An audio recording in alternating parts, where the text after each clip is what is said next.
Bonjour à tous, bonsoir de Paris.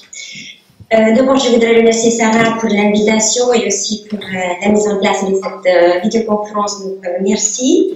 Et j'espère d'ailleurs qu'il n'y aura pas trop de soucis pour l'audio. C'est trop haut? Non, ça va. Donc voilà, je voudrais commencer mon intervention aujourd'hui en montrant un bref extrait d'un film que tout le monde connaît. Donc si Sarah vous voulez le faire passer, c'est juste un petit extrait dans 10 minutes.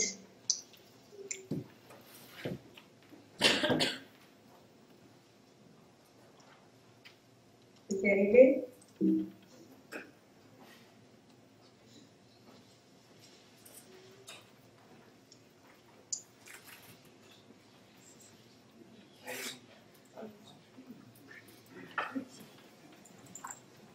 Arthur déclara qu'il fallait attendre la nuit pour faire le coup, et respecter ainsi la tradition des mauvais policiers de série B. Que faire alors pour tuer le temps qui s'éternise, demanda Odile. France avait lu dans François qu'un Américain avait mis 9 minutes 45 secondes pour visiter le musée du Louvre. Ils décidèrent de faire mieux.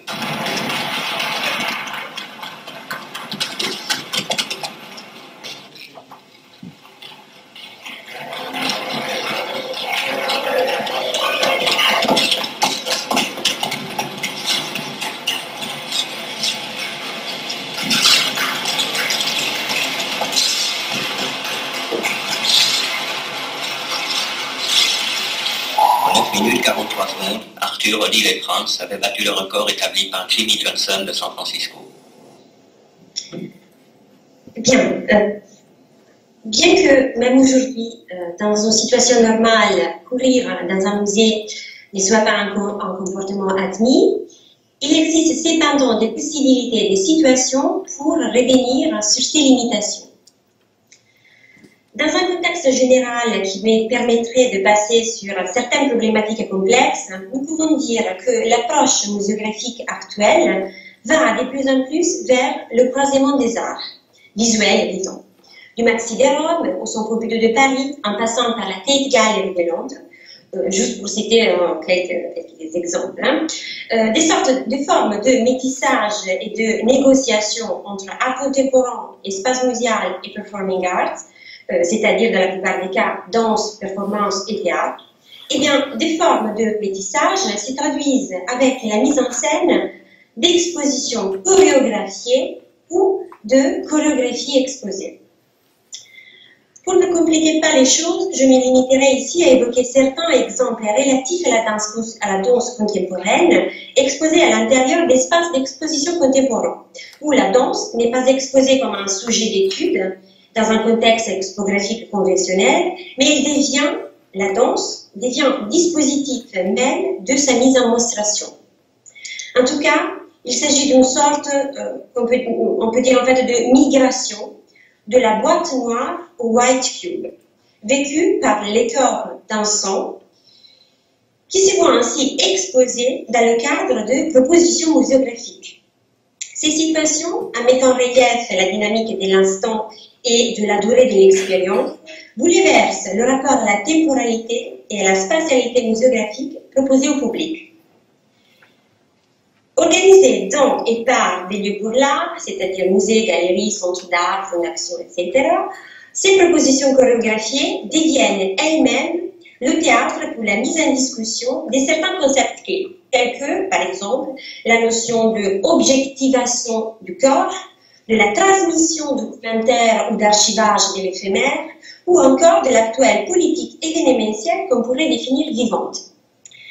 À ce sujet, je ne veux pas m'attarder sur ce dernier aspect de la problématique, qui introduirait un regard critique sur la politique événementielle de ces structures.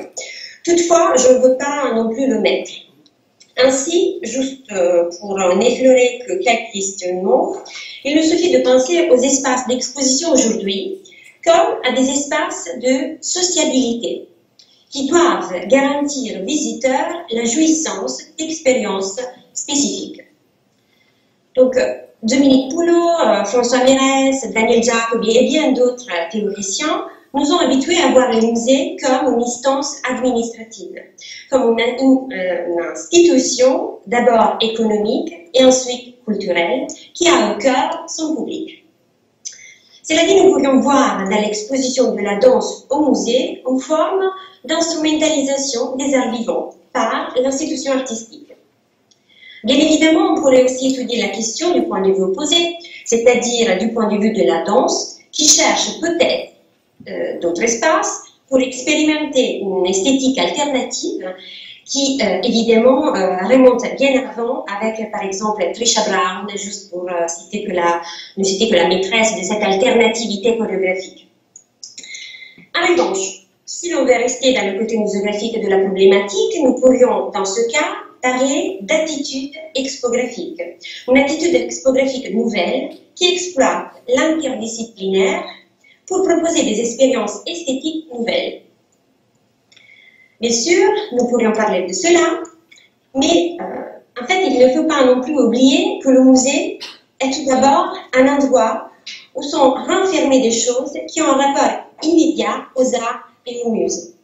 Et les muses, on le sait, bien qu'elles présidassent aux arts et aux sciences, vous verrez aussi les musiciens et les poètes présider aux banquiers et aux fêtes sacrées et régner sur toutes les sciences. Donc, le plus auguste sanctuaire des muses était alors autrefois un lieu au croisement des arts. Donc, cette institution, ce muséum, est alors à voir comme un lieu de réflexion et de débat philosophique, où en fait on peut trouver cette forme de métissage entre arts différents. Nous sommes alors dans un contexte historique bien loin du postulat de Michel Fried, pour qui l'art dégénère à mesure qu'il approche une condition qui est celle du théâtre, et on est aussi loin du laconisme de Greenberg ou encore de la plus ancienne mise en discussion de Lucht Pictura Poesis de Horace par le Lacan de l'Est. Aujourd'hui, la perméabilité des arts ne peut plus être niée. Nous sommes face à un métissage entre les arts du temps et les arts de l'espace. Nous sommes face à la mise en valeur de leur concordance réciproque. Ainsi, succession temporelle et juxtaposition spatiale cohabitent. C'est pourquoi nous pouvons parler d'une forme alors d'interartialité, c'est-à-dire d'une interaction entre différentes formes artistiques qui, tout en gardant leur spécificité, dialoguent au travers d'un compromis entre proximité et distance. Il s'agit d'une sorte de voisinage de mode qui cherche à se mettre en valeur réciproquement. Il s'agit mieux encore d'un voisinage de production étrangère issue d'espaces sociaux différents et de méthodologies et d'histoires diverses. En ce sens, tandis que le musée, peut-être, cherche dans le théâtre la narration d'une temporalité corporelle, le théâtre, de son côté, cherche dans le musée la recherche documentaire, d'archivage ou encore la recherche conceptuelle. C'est ainsi qu'un nouvel espace métathéâtral et métamuséal s'est fait jour. Eh bien, dans ce contexte multidisciplinaire, les concepts de corps, d'espace et d'expérience s'entremêlent dans un discours plus esthétique et phénoménologique.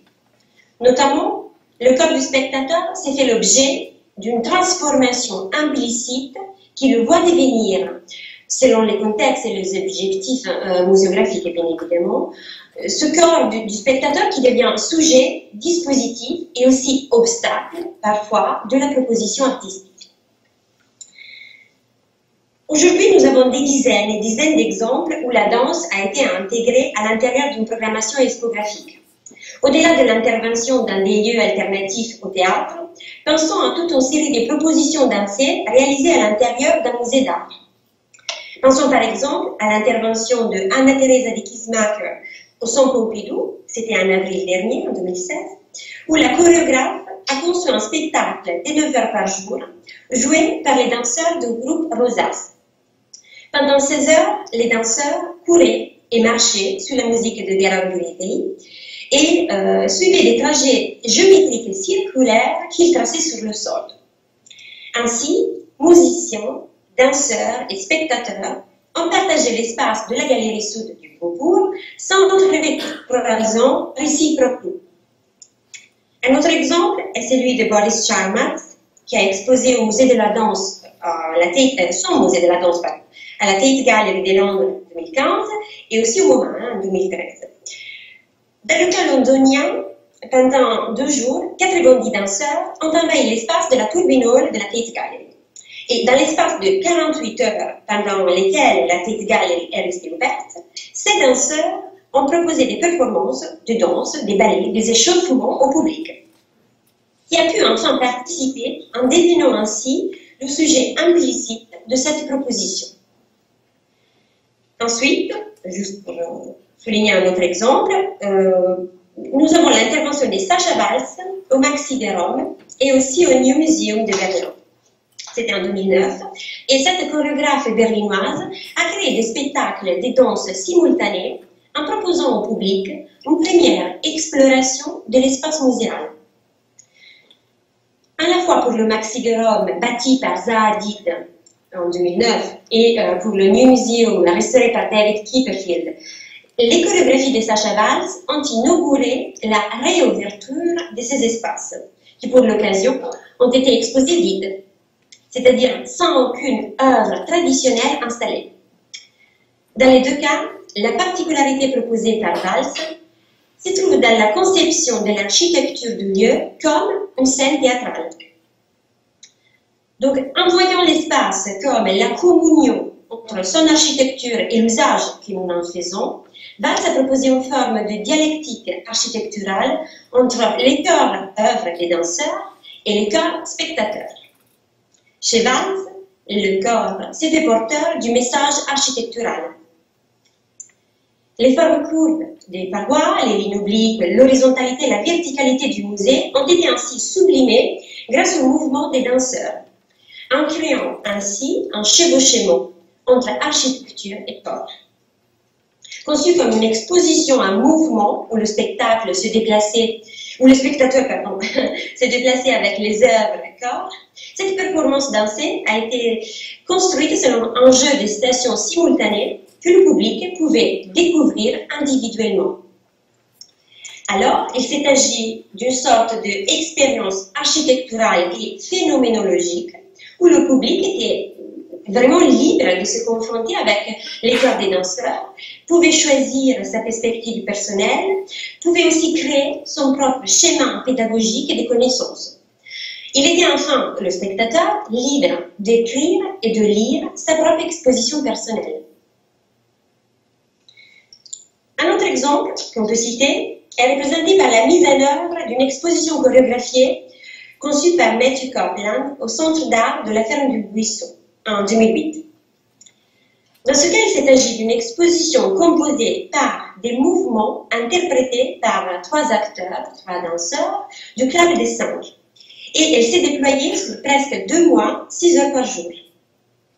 Les pièces chorégraphiques ont été demandées à 8 artistes, parmi lesquels, par exemple, on trouve Roman Ondak. Et ces pièces ont été toutes agencées ensemble à l'intérieur d'une partition générale. Cela fait qu'elles se sont enchaînées, répétées, envahies réciproquement et simultanément. Donc, dans un espace encore totalement vide, mais en même temps totalement saturé des présences gestuelles, des présences esthétiques expérientielles, les corps se sont déplacés dans des temporalités esthétiques diverses, mais aussi simultanées. Et le spectateur a été alors confronté non seulement à ce qui était à voir, mais aussi à la manière dont il fallait voir, à la manière dont il fallait négocier et adapter ses mouvements, et son corps dans un espace d'exposition désormais devenu scénique.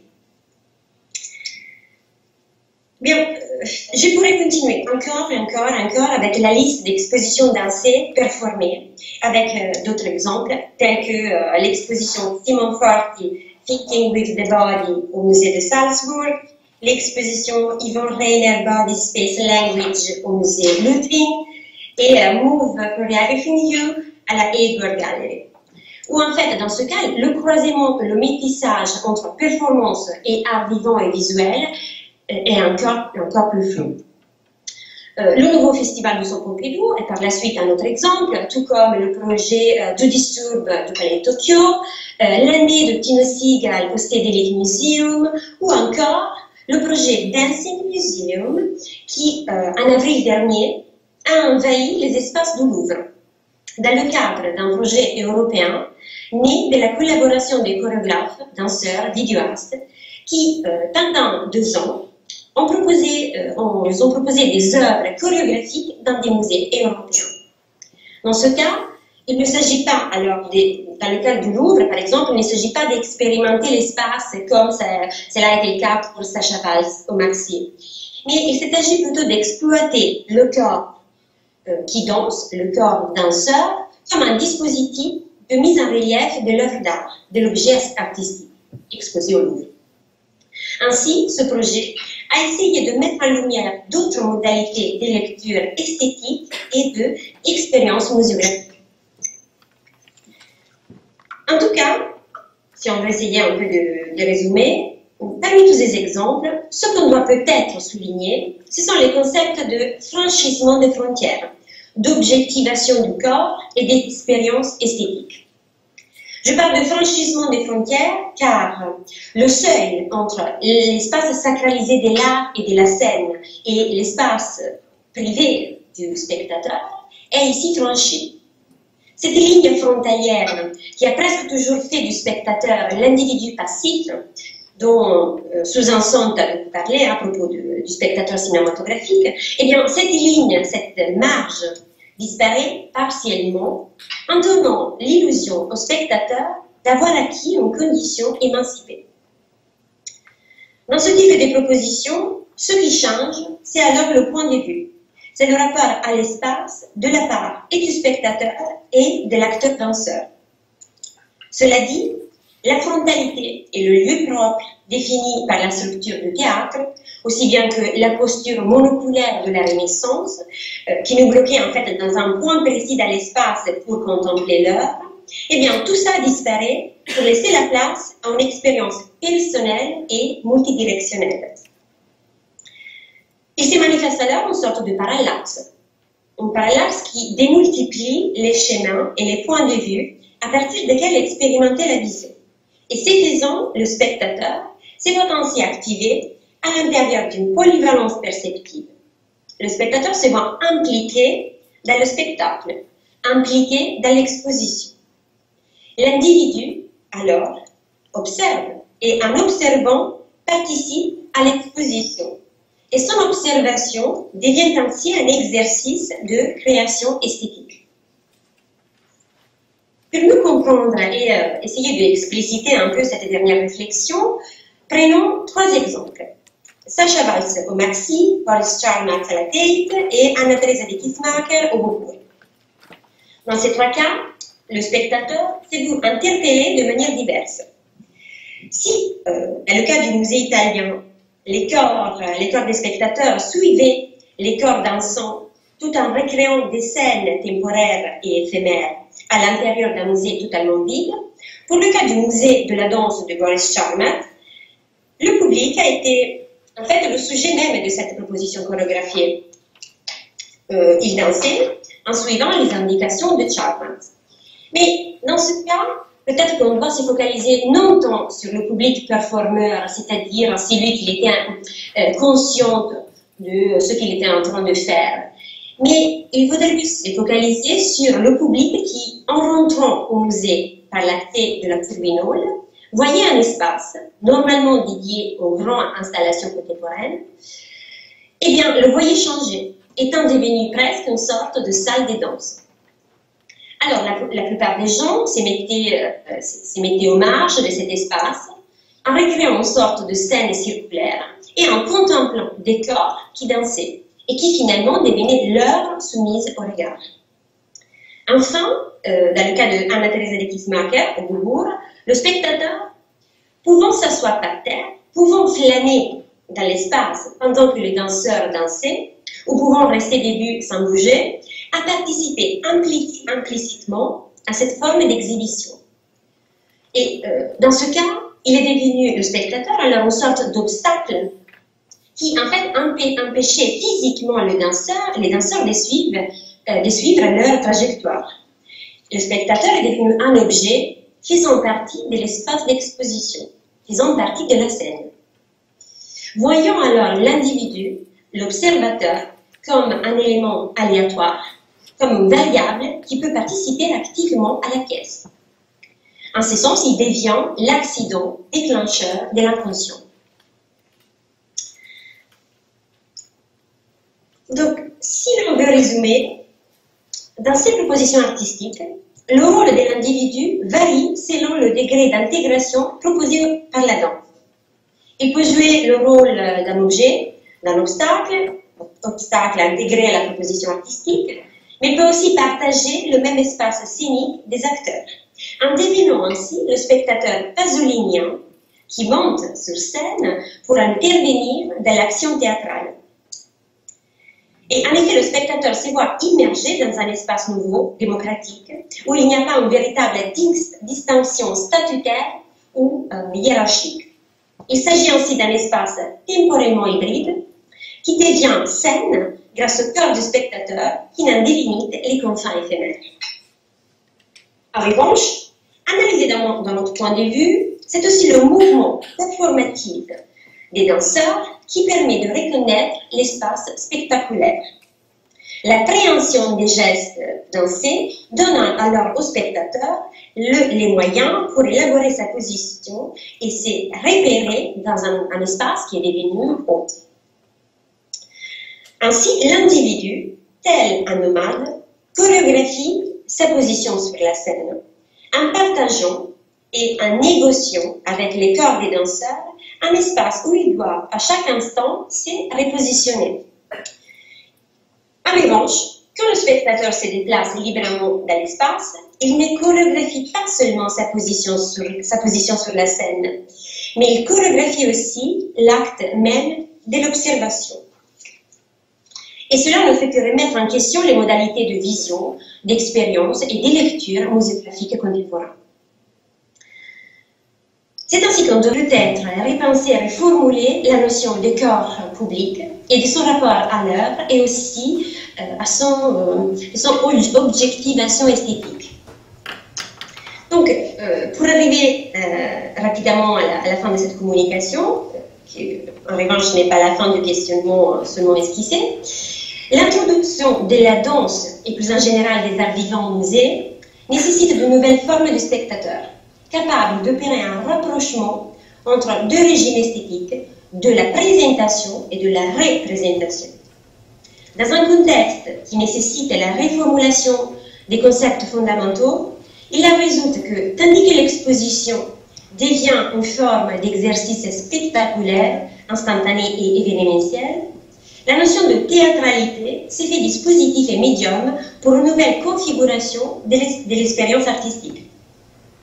Il apparaîtrait alors une sorte d'hybridation entre diverses formes de représentation qui redonnerait à l'espace de l'art son ancienne valeur de sanctuaire des muses. Je vous remercie.